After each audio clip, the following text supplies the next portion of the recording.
welcome back to our channel.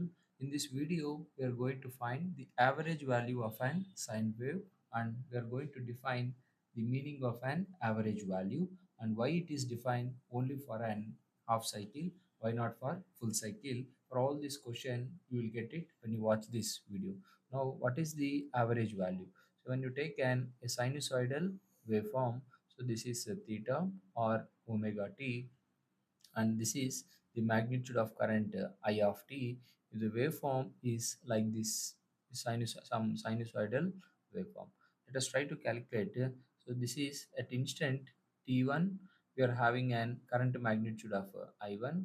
At instant t2, we are having an current magnitude of I2.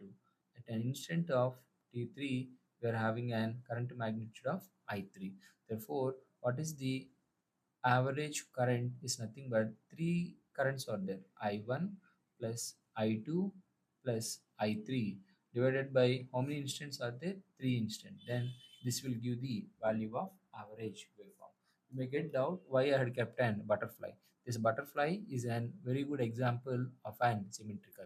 If the waveform is symmetrical, okay. Now let us try to calculate the average of an sine waveform. Okay, let us try to take our sine waveform with x-axis theta is equal to omega t and current is equal to I of t. Okay, so the waveform is like this in positive cycle, and negative cycle also it is repeated like this. Actually, it will be in the bottom, which is a negative half cycle. I'm moving to the up, where this is nothing but positive half cycle and negative half cycle. So here you can see here the waveform is repeated from this period. I can say the waveform is repeated after the time interval of t. Then these kind of waveforms are called symmetrical waveform. For a symmetrical waveform, the meaning here is, when you can see here, when you fold this butterfly, the seems to be like an single one, then this is called symmetrical. Here also, if you fold this waveform into two half, you can see here this is like an symmetrical.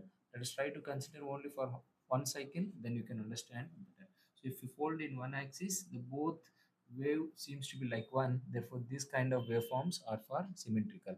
If you calculate average, okay, so if you calculate the average of full cycle, then what happens is average current is equal to, here previously it was maintaining 1 and previously it was maintaining -1. So average means plus, and what is the average of this value? Plus -1 divided by 2. The average value is 0 when you are calculating it for the full cycle. So therefore, we have to calculate only for, therefore, for an symmetrical waveform. So the given sinusoidal waveform is an symmetrical.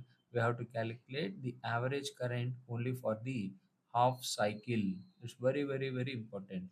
If you calculate it for full cycle, the value will become 0. This is what the proof for this. Now let us try to solve it. Okay. Let us try to take the current. This is nothing but the magnitude of sinusoidally varying current, and in the x-axis we are having theta is equal to omega t, and the y-axis you are going to have I of t. So now let us try to move it to the numerator. Okay, and I can say now the waveform is symmetrical in nature. Only this we have to calculate the average. Okay, so the formula for average is equal to, or the formula for mean is equal to the area of the curve under half cycle.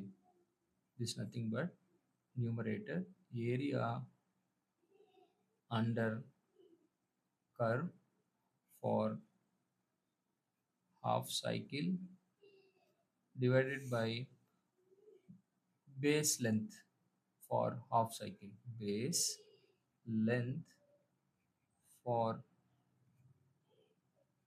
half cycle. So then you can calculate the everything. Okay, so that is equal to, we can find out. So what is the area? So this varying from 0 to pi.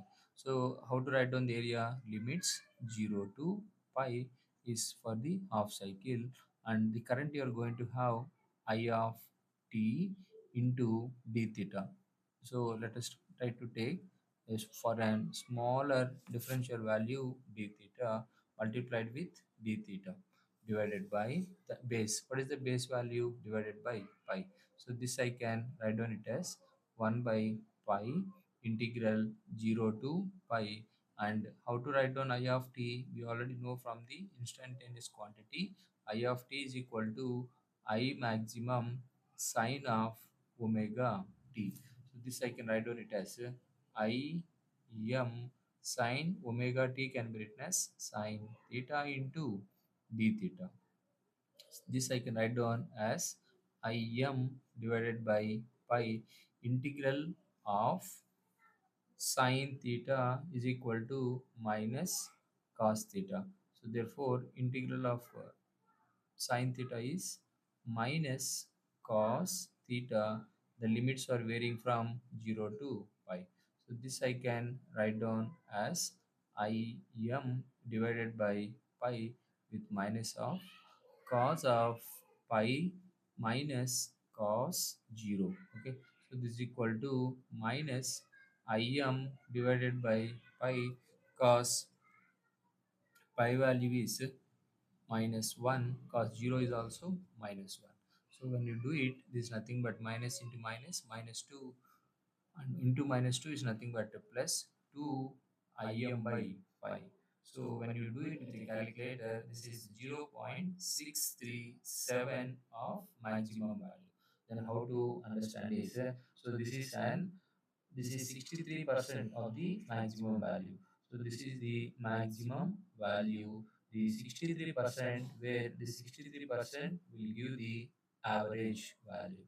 So this average, I mean, this is the 63 percentage, which is 0.637 of IM. This is the average value, and this is the maximum value, and this is called IRMS. IRMS is equal to 0.707 IM is the RMS quantity. This is the formula how to find out the average and RMS of an sinusoidal waveform. So remember, average value, if it, the waveform is symmetrical, then you have to do it only for half cycle. So if the given waveform is unsymmetrical, then you have to do it for one cycle. So symmetrical means when you fold in one axis, both should resemble as same. This is the average value of an sinusoidal waveform. If you feel my explanation is good, please like the video and share with your friends. And if you have any doubts, let me know in the comment section. And still, if you are watching the channel without subscribing the channel, subscribe to my channel with the name Thulasi Ram. Thank you for your time. We'll meet in another beautiful video. Yours Ram.